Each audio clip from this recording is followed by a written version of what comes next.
Welcome to what will be the last book haul of 2024. So I'm going to have to rethink this book hauling thing that's happening to me. And I do blame YouTube because I keep seeing all these amazing book hauls by other people and it makes me want to go out and look for books. Now, I've said it before and I'll say it again, I don't buy books very much online, though there is that one exception in this lot. I think this is the third book I've bought online all year. I generally like to go and hunt them down in the wild, as it were. Also, I don't like buying things online. It's annoying. And if you're in Australia, your postage is going to be exorbitant. I'm in Australia. So, I have been buying a lot more books this year. My to-read shelf over there is exceeding capacity and may well force me and Reepicheep out of the house entirely.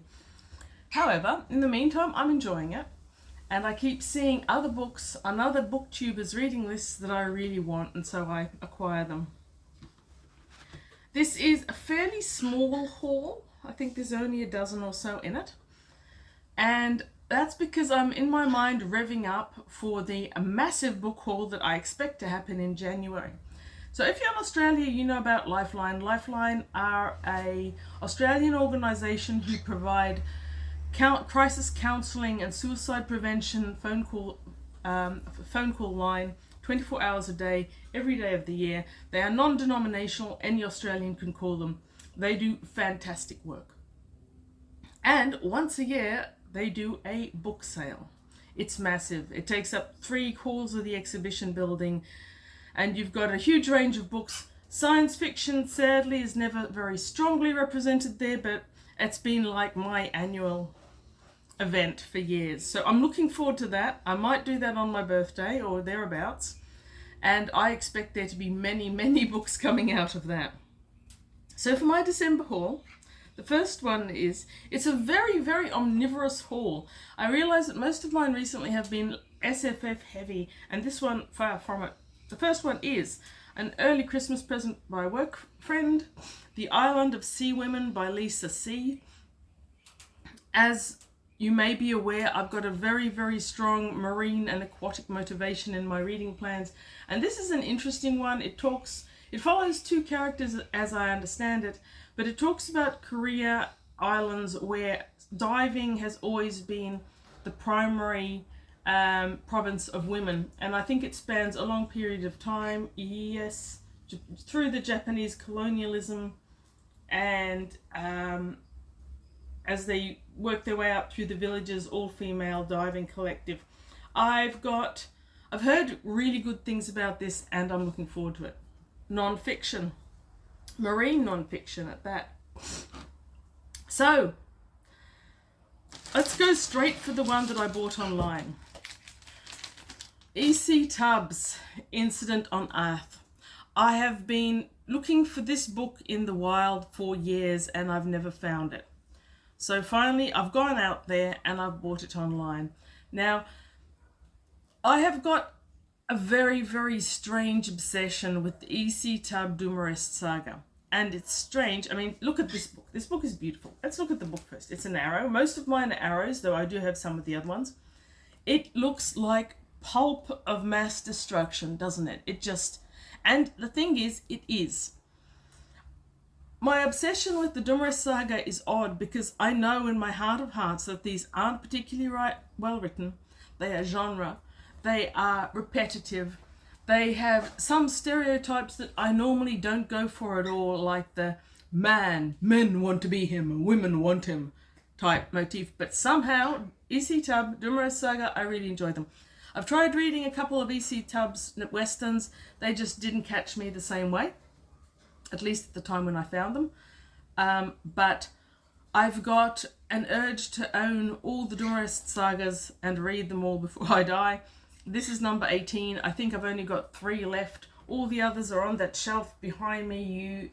If you're interested, I will rave just about the Dumarest saga for one whole video. Tell me if you want to hear that.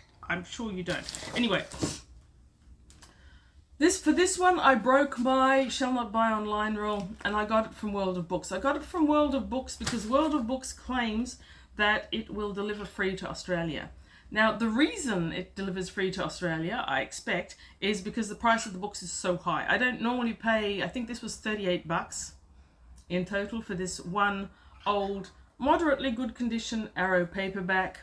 It doesn't have any scribbles in it and doesn't have any stickers. It's still got a bit of reflection. It's got a lot of fading on the spine. And though the pages are nice and smooth, you can hear that the glue in the spine is starting to crackle as well. I don't care. I'm finally going to get to read Incident in Math. It might be one of my next books. And then I will only have, I think, 3 EC Tubs left. So, no regrets there. But I'm not doing that again anytime soon, World of Books. Not with those prices. Okay, so A.E. Van Vogt, The Wizard of Lynn. This is a New English Library, which I seem to be finding a lot of recently. It's in foul condition. No book collector would look at this twice. I'm not even going to be able to read the title once it reaches the shelf. But this is a livery that I do find very beautiful. I love that science fiction-y cover, the whole green and purple theme, that strange enigmatic.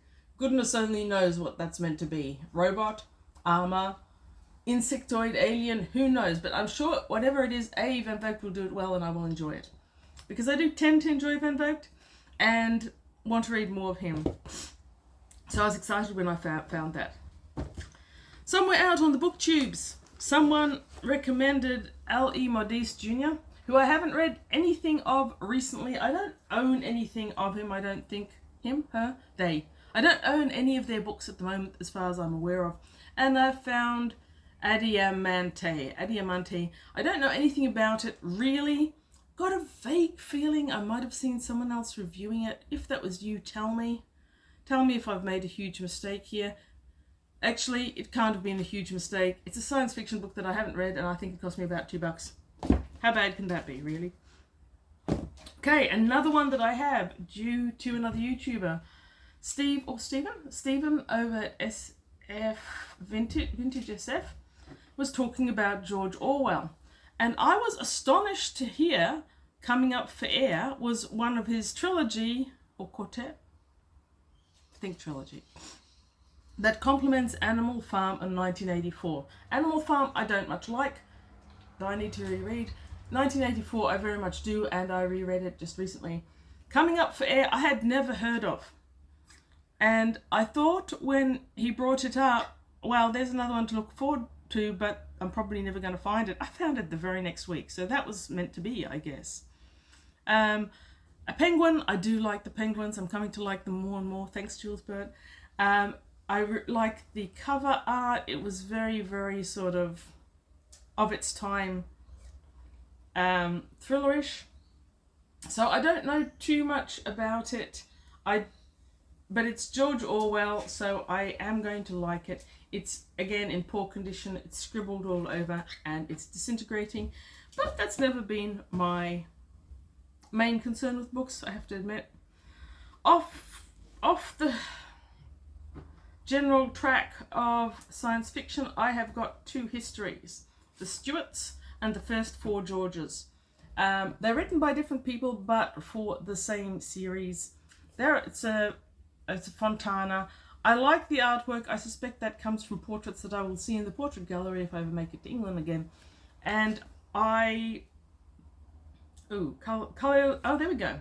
The cover illustration is a detail from the portrait of Charles I in 3 positions by Van Dyck, reproduced by gracious permission of Her Majesty the Queen in 1970.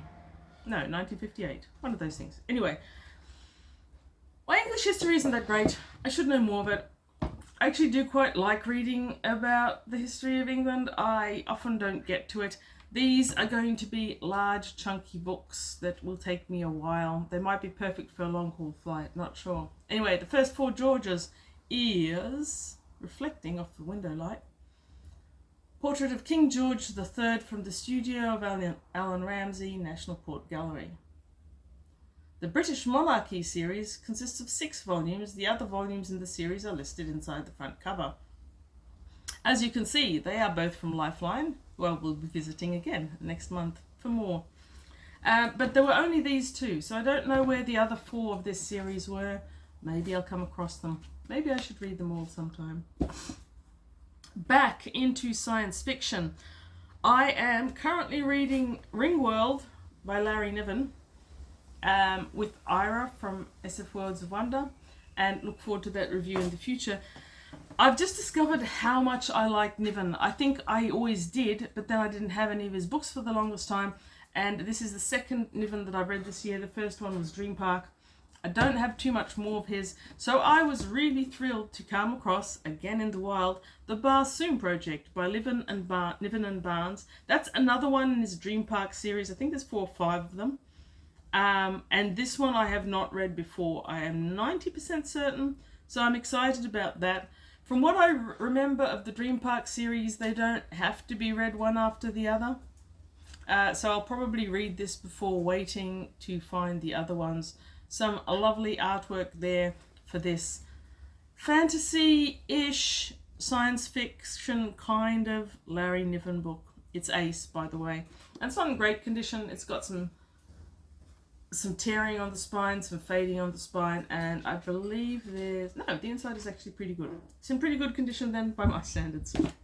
My second Niven is The Mote in God's Eye, which I was horrified to find that I didn't own anymore. So Larry Niven and Pournelle wrote The Mote in God's Eye. This is a very, very famous science fiction, and it is a chunky one.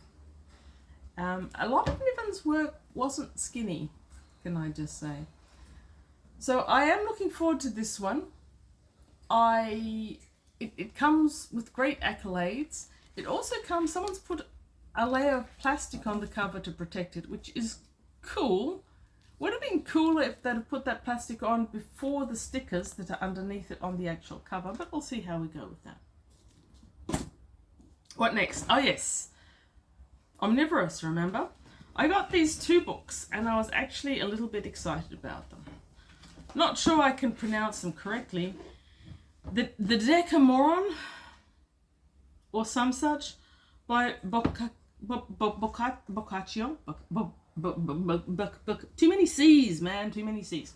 Anyway, so back in the day, I had this brief fascination with the Black Plague. Don't we all, really? I read a lot of the books long time ago, but that fascination remains. And I remember back then hearing that there was someone who'd written 100 tales from the Black Plague, and I never got around to finding them. I believe they are in Penguin in one of their classic editions, but I just never found them. Books in the wild. Always a surprise.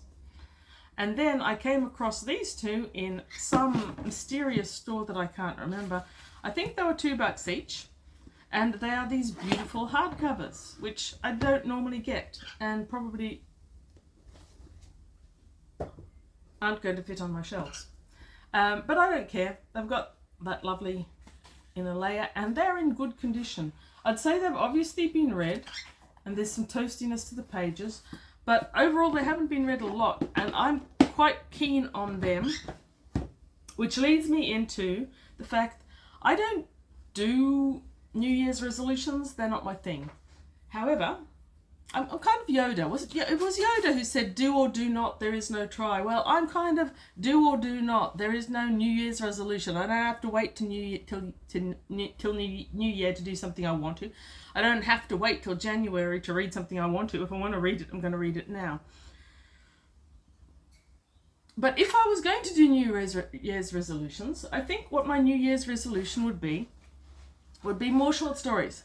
Because the classic SFF, it started its life in short stories. It started its life in the magazines, and the short stories collections are sometimes marvelous. Like Asimov's short stories, in my opinion, are always going to be better than his novels. And many of the other authors that I really like only ever really did a lot of short stories. So next year I'm going to man up and read more short stories from the classics. And in pursuit of that, I bought this Simak, Immigrant and Other Stories. Now, I've been seeing this one around for a while, especially in this livery. It seems a popular one. It's not my favourite Simak livery, but I don't mind these covers. And it's short stories. 7 classics from Simak territory, apparently. And I don't think I've read any of them. I've never bought this novel before, even though I saw it, because Short Stories and Me, not so much. And again, next year I shall do more of them. Brian Aldiss, The Heirs of Earth. I do like Aldiss. And I think I love that cover. I think I want that cover in a poster or painting on my wall. Look at it. It's just, nothing says science fiction adventures await you like a really good science fiction classic cover. And that one's a beauty. The only sad part about it is that there was a little sticker here when I bought it from whoever I bought it from. And I thought I could get it off and I couldn't, and I've ripped off part of the cover. That's on me. But yes, Brian Aldiss, short stories. I think there's 8 in here as well. Do look forward to next year's reading and writing and reviewing and almost certainly more buying. Now, come on, Reapy Cheap. I've got a follower who likes you. Gonna say hello to the camera? No. Can you be bribed with treats? Yes, yes, yes, yes, yes, you can be bribed with treats. This is Reapy Cheap, named after a character in a book that no one ever identifies. Comment if you identify. You're probably one of the few. Have a great day. Have a great Christmas. It's coming up soon. Enjoy your New Year celebrations, whatever they may be, and read good books throughout, as I will be too.